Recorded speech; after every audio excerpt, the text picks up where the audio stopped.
In this video, you can see a creepy little girl dressed as a ballerina, behaving really odd. The man who captured this video asks her, what is she doing in this strange location? That too, in the middle of the night. But without replying him, she slowly dances her way off, hiding behind a wall in an even more creepy way. The story you are about to see is a dramatized version of this real-life footage. Please tell us. Please, Grandpa. I promise we won't be scared. We're grown-ups now, Gran. Okay. I was sitting in front of the fire, sipping brandy when my two grandchildren, Joshua and Martha, started pleading with me to tell them a scary story. I have had quite a share of bizarre and spooky incidents throughout my life, especially in those days when I worked as a night security guard. I remained silent, thought for a second, and then said, This incident is probably the weirdest and also scariest one that I faced in my night shift working in a morgue. Whoa, bring it on. I smiled seeing Martha's excitement and went on with my story. The morgue I worked in was located on the outskirts of town, unlike the common morgues, which are generally situated within a hospital premise. This one was different from all. Here, the bodies were stored to be sent off to the funeral homes after being declared accidental deaths. My job was to make round around the morgue facility to prevent all kinds of illegal trespassing after the closing hours. The only reason I took the job was the good pay and also the fact that I never had to step inside the morgue. My work concentrated on the outside premises. There was a small tool shed near the gate, which was transferred into a security room for me to sit and rest in between my rounds. It was a mundane Tuesday night. I was finishing a leftover sandwich after starting my second round when I heard a hissing sound. Psst. Psst. I came out from the tool shed, and as my eyes noticed the main gate, I got goosebumps. A homeless old woman with no hair or eyebrows was sitting in a crouching position outside the gate and calling out to me. Psst. Psst. Hello? Do you need anything? My daughter just sneaked inside while playing on the street. Please let me in so I can call her. Your daughter? Yes, she's dressed as a ballerina. Ma'am, I don't think a kid can get in here. I'm telling you, she ran away. She is hiding in the dark. She loves dancing in the dark. No matter how freaky this woman sounded, I still decided to check the premise. Because if a kid has entered this place, then I must escort her to her mother. So I went back to the shed, grabbed my flashlight, and began the search. The premise was so big that it took 15 to 20 minutes walking to finish one round. Though there was a big light post scattered throughout the facility, I still preferred carrying my flashlight just in case. I walked for 10 minutes straight without spotting any little girl. Just when I was on the verge of giving up, I heard the voice of a little girl, reiterating a nursery rhyme. The itsy bitsy spider crawled up the water spout. Down came the rain and washed the spider out. Out came the sun and dried up all the rain. And the itsy bitsy spider went up the spout again. Oh, who's there? I asked loudly, and the rhyme stopped. Drops of sweat appeared on my forehead. I asked again. You know, you can't be here, little girl. Your mom is looking for you. Just then, running footsteps brushed behind me with the creepy laugh of a 5 or 6-year-old. I immediately turned around and to my surprise, saw a little girl dressed as a ballerina standing at some distance. Her head was down to the ground and she grabbed her dirty, flowy skirt from both hands, with her small, filthy hands striking a ballet pose as if she will start dancing any minute now. How did you get in? From the hole in the wall. There's a hole in the wall? Where? Right there. Saying this, she lifted her hand and pointed towards the dark corner on her left. I thought, once I take her out, I will check the spot she just talked about.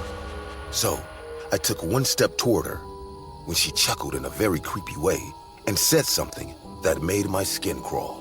I want to peel all your skin off. What? What did you say? She suddenly started to dance like a zombie ballerina, sliding her leg one after the other and slowly disappearing into the dark corner. Not knowing what to do next, I stood there in fear. I honestly didn't have the guts to follow the kid. Once she hid in the dark corner, I heard her singing that rhyme again. The itsy bitsy spider crawled up the water spout. Down came the rain and washed the spider out. Out came the sun and dried up all the rain. And a itsy bitsy spider went up the spout again. Look, you can't stay here at night, so come with me. Your mom is waiting for you. Come on. She got silent again, and gathering all my strength, I turned on the flashlight and walked to the dark corner. There was a wall separating the corner from the fence. As I peeked behind the wall, I saw the little girl sitting on the ground now. She had her arms crossed onto her knees and buried her face inside them as if someone has scolded her. I flashed my light on her, and she suddenly lifted her face and looked at me. What I saw still gives me nightmares. For the past 20 minutes, whom I have been mistaking for a 5-year-old little girl, is an old, freaky-looking woman with the rare condition of dwarfism. Her teeth were falling off in places. Her pale, wrinkled skin made her look vicious in that attire of a ballerina. She laughed and spoke to me, but this time, her voice changed drastically. Looks like my sister and I have scared the hell out of you. Don't mind. This is what we old women do for fun at times. We get so bored, you know. I screamed at the top of my lungs and turned to run away. The dwarf old woman, too, got up and started to chase me while singing the nursery rhyme. The itsy bitsy spider crawled up the water spout. Down came the rain and washed the spider out. Out came the sun and dried up all the rain. And the itsy bitsy spider went up the spout again. I ran at full speed straight to my tool shed. I noticed the gate, and the other old woman was still sitting outside it with an eerie smile on her face. I got in and slammed the door of the shed, locking it from the inside. The ballerina stopped outside my window, blew me a kiss, and then ran away like a kid. I didn't peek out from my window to check if the two sick, crazy sisters are gone. I stayed inside the tool shed till the morning lights hit the premises. When the morgue director came, I handed him over the keys, told him to repair the hole in the wall, and left my job. A spooky silence stayed in the room once I finished my story. Both Martha and Joshua looked scared to their cores. Neither of them spoke and went to bed with scary bedtime stories imprinted in their minds forever. Hey guys, I hope you're enjoying the video. If so, please leave a like. And also, a small percentage of people that watch my videos are actually subscribed. If you want to support this channel and make this channel reach the 1 million mark, please consider subscribing. It's free and you can change your mind later. Enjoy. In the video, you can see the security guard of this cemetery noticing a weird old woman sitting in front of a grave. She behaves in a creepy way when the guard calls out to her. Here is a dramatized version, loosely based on this scary real footage of a security guard finding an old woman inside a cemetery past midnight under suspicious circumstances. So, what brings a young fellow like you to this small town? Well, honestly, I wish to be an artist and needed a calm and quiet place for my work. I see. How long have you been living here, Mr. Mayor? Too long to remember, I think. I'm looking for a part-time job as well. Any vacancies you know about? Well, I know Carmen the pig farm guy is looking for a butcher, but I don't think you would like that job much. I smiled awkwardly, hearing the town mayor laugh. We both remained silent for a few seconds. Then Mr. Laving said, There's another opening, a job of a security guard. Great! That works for me. But it's a little different than any other safeguarding jobs. Why is that? We have this town cemetery which is facing a lot of vandalism and suspicious activities. High school kids sneak in there to do all kinds of stupid stuff. So for quite a while I was trying to appoint someone there, but no one in this town prefers roaming in a cemetery after dark. The pay is good, but you will be working in a graveyard shift that is also in a graveyard. The job description suited me well. I could concentrate on my artwork all day and work at night from 11 p.m. to 2 a.m. So within a week, this matter got settled as I accepted the job. Mr. Laving paid me well from the town fund, and I became the night guard at the town cemetery. On the day of the first shift, Mr. Laving took me to the cemetery to show me around. On the tall, rusty iron gate, the name of the cemetery was written. High Hopes, since 1940s. Wow, this place has been here for a really long time. We entered the cemetery, and I could see displays of tombstones and rows and columns. I had no idea how huge this place was until we walked in. I won't lie, but even in the daylight, roaming around the place made me feel a little weird. There was only one gate of the cemetery, and stone benches scattered around the area for people to sit when they visited their deceased loved ones. Looking around with suspicious eyes, Mr. Laving said, Be here at 11 p.m. sharp. In case of anything spooky happens, feel free to call me. Nice one, Mr. Laving, but I don't believe in ghosts. He stared at me for a second and then said in a mysterious voice, Let me tell you, my boy, this place looks like another world after sundown. Around 10:45, I left my house with a flashlight and a hunting knife just in case Mr. Laving was right. The town was so damn quiet after dark. When I reached the cemetery and stared at the old gate, I can't lie, it did give me goosebumps. As I pushed the rusty gate, with a creaking sound, it opened, and a couple of bats flew away from a nearby tree. A coyote howled in the woods, followed by a hooting owl. The ambiance was lit, no doubt. Perfect for a horror movie, I said to myself. Turning on my flashlight, I started my rounds. The place was so silent that I could hear my breathing and my footsteps. For 5 minutes straight, nothing happened. I was settling in well with the new environment when suddenly I heard a weeping sound. A voice of a weeping woman echoed. I followed the sound and came to the other end of the cemetery. As I flashed my light onto a grave, I saw an old woman sitting on a bench right in front of that grave. She had gray short hair and was weeping sitting in front of that grave.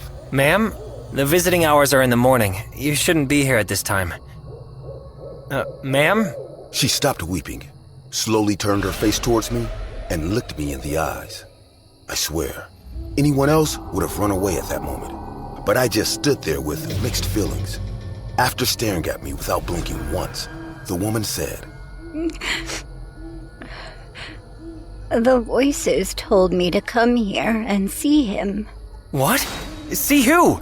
A creepy smile appeared on her face, and she said, Do you know how many of them want to exchange places with you right now? The hair at the back of my neck stood up. I could feel my heart pounding in my chest. What do you mean? After all, who enjoys living in a box? Ma'am, you should be going home. I can help to show you the way. What if I don't have a home? The woman didn't look like a homeless person, but the way she talked made her look like a deranged lunatic, no doubt. Well, if you are homeless, I can talk to Mayor Laving. Do you believe in helping the homeless? Yes, of course. Then take me home with you. I wasn't expecting our weird conversation to take an even more weird turn, so her answer shocked me. Something was wrong with her, which made me scared to go near her. Ma'am, that's not possible. Let me just call the mayor. I'm sure he'll come up with something for you. But if I followed you home, would you keep me? God, I think you need some medical help, ma'am. I'm calling the mayor. I was 1 sec away to dial the mayor when she got up from her seat and turned towards. She suddenly began laughing.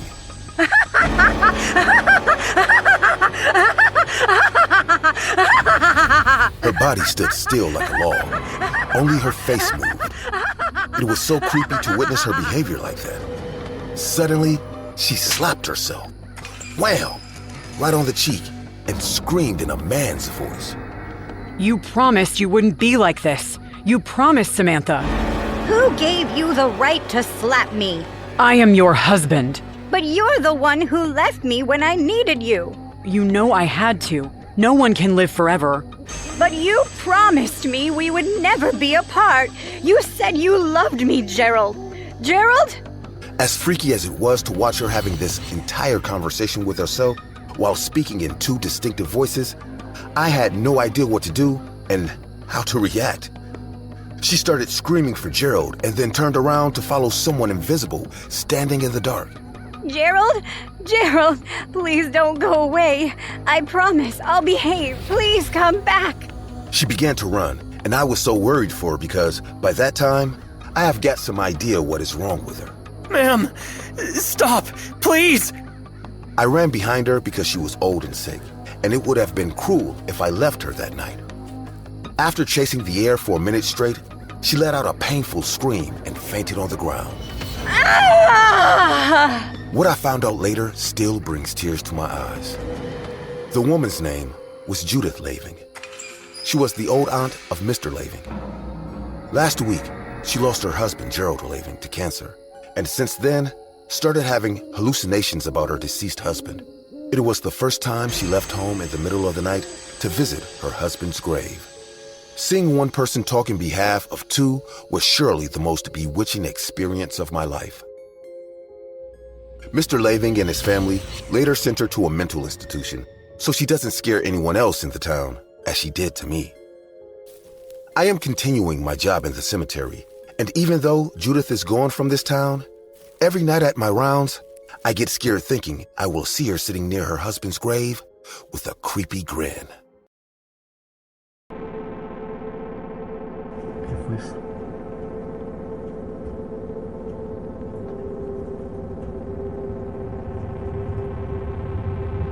No mames.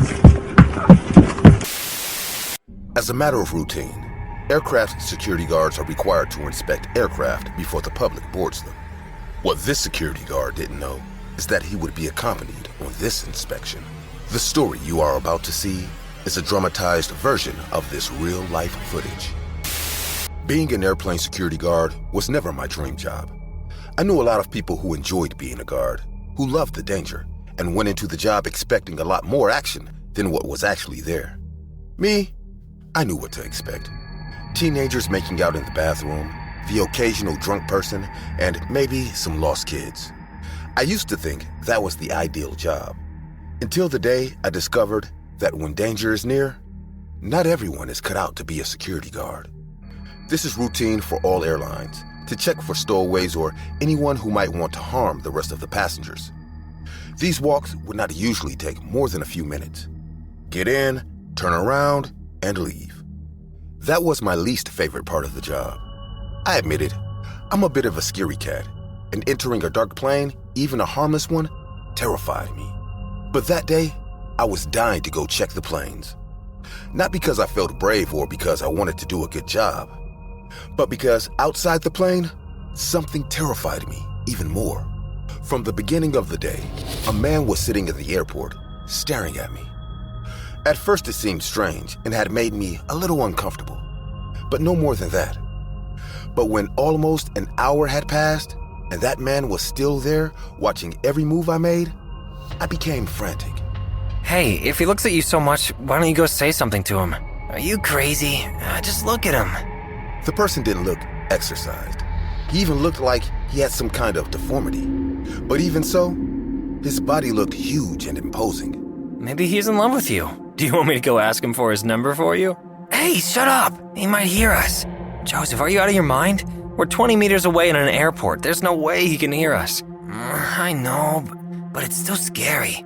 Oh my God. Without saying anything else, my partner went in the direction of the man, and in the distance, I saw him talking to him. I remember thinking that the man remained calm while my partner was talking to him. He even gave him the documentation he asked for. But all this made me even more afraid. Even with my partner next to him talking to him, he was still looking at me.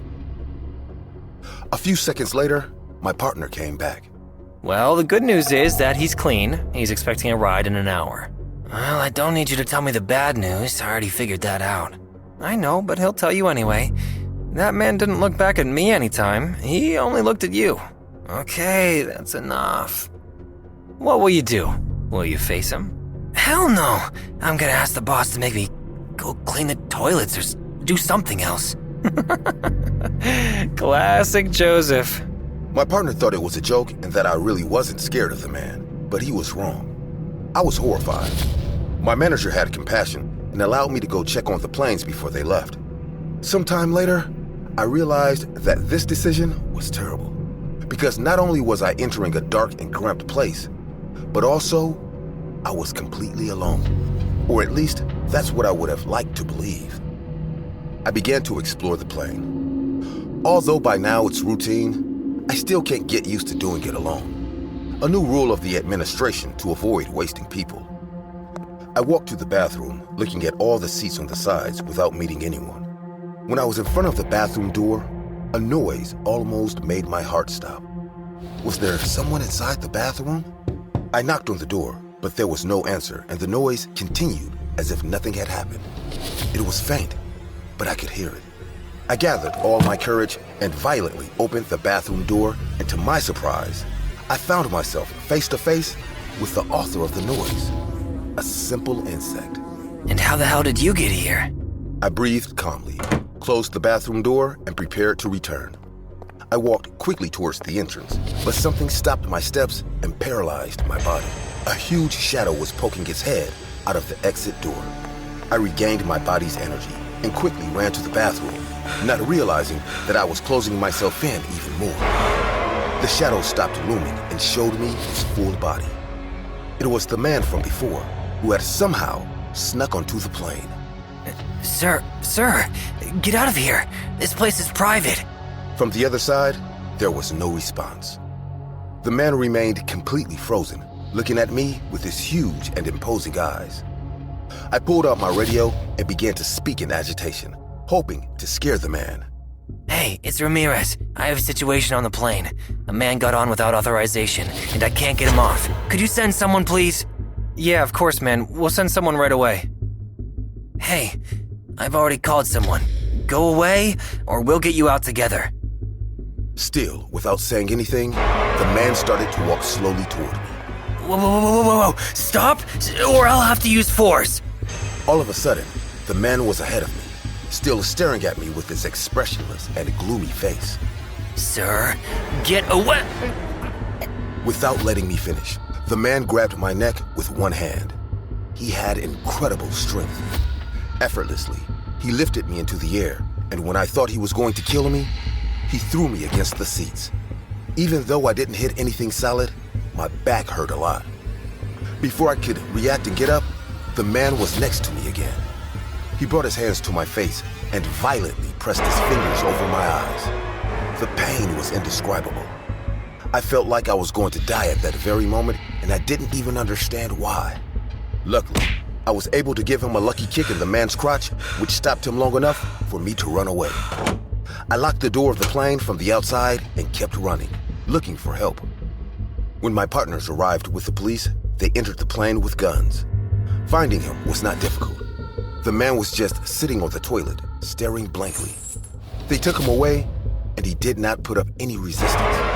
He was just gone. Shortly after, I was informed that the man was not under the effect of any drug. He was not a psychiatric patient, and they could not even identify him with his ID. It was as if nothing made sense. As if the dead himself had decided to visit me. No one ever understood how this man got his plane ticket or why he did what he did. I didn't ask what happened to him and decided to quit the next day. From now on, I would only look for office jobs. Never again would I expose myself to the unknown.